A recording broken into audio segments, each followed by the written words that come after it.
And with me in studio now is Dean James. He's the CEO of IMGG IMGG is their stock symbol. Dean's a little while since we talked to you. It has been a while, Don.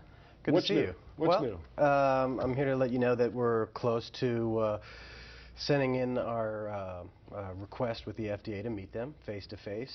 So this is ending our first phase of our process of getting our FDA submission redone. We're excited about it. I think within about 1 to 2 weeks we're ready. We've done a lot of work, setting up the protocols that we discussed before, the image evaluation protocols. So we're going to send that over to the FDA and request a meeting and hopefully get to meet them face to face really soon.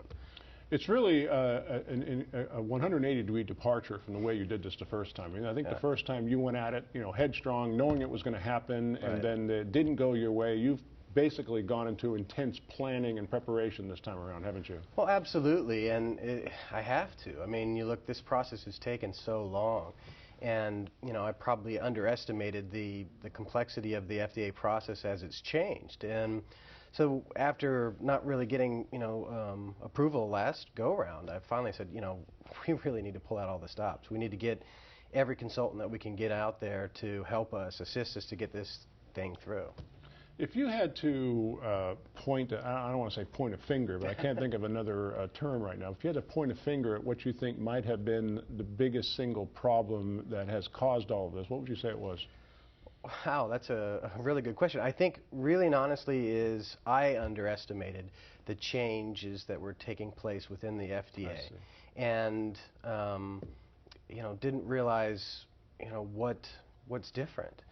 I don't think I've done anything wrong, or we've done anything wrong. I think the process is just a lot more complex than it's been in the past. Well, you had done 4 of these previously successfully, and so you didn't anticipate there'd be any kind of delay or problems. But you're saying, and I think most people realized, a lot of changes happened not only in the government but at the FDA specifically in the interim.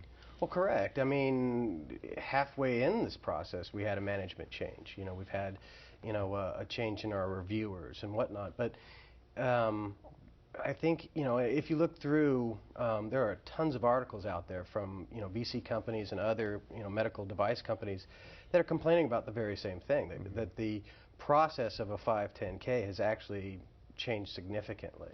So it's not just me, I don't want to just say that it's not just me, but, our company and our problem isn't unique, in the marketplace today. Well, Dean, for people who've been watching the company these last couple of years, specifically shareholders as well, what messages of encouragement might you have for them? Well, I think the bulk of the road is behind us. I've seen where our problems have been in the FDA process, and I've gotten help, significant help. I think we're up to 4 different consultant groups that are working with us right now. And, yes, it is pricey. It's going to be a lot more expensive, but what the point is getting past this milestone, getting past this FDA milestone. So it's not really about the money, it's about getting this product to the marketplace. And as shareholders, that's exactly what they want me to do.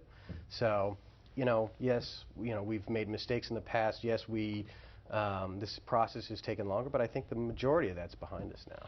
The best analogy I can think of is like filing for a trademark, for example. I mean, if you do it yourself online, which you can do for $300, you're probably not going to get it. You hire a law firm for $3,500, you get it. It's kind of funny. Well, exactly. And with the caveat is that it's not that I went into it without having any experience, without having a background in it. I think, though, that everyone should say, at one point in time, know that they need help to get through the process. And that's what I've done. IMGG IMGG. Dean will be waiting with bated breath for the next update. Definitely. Thanks, Don.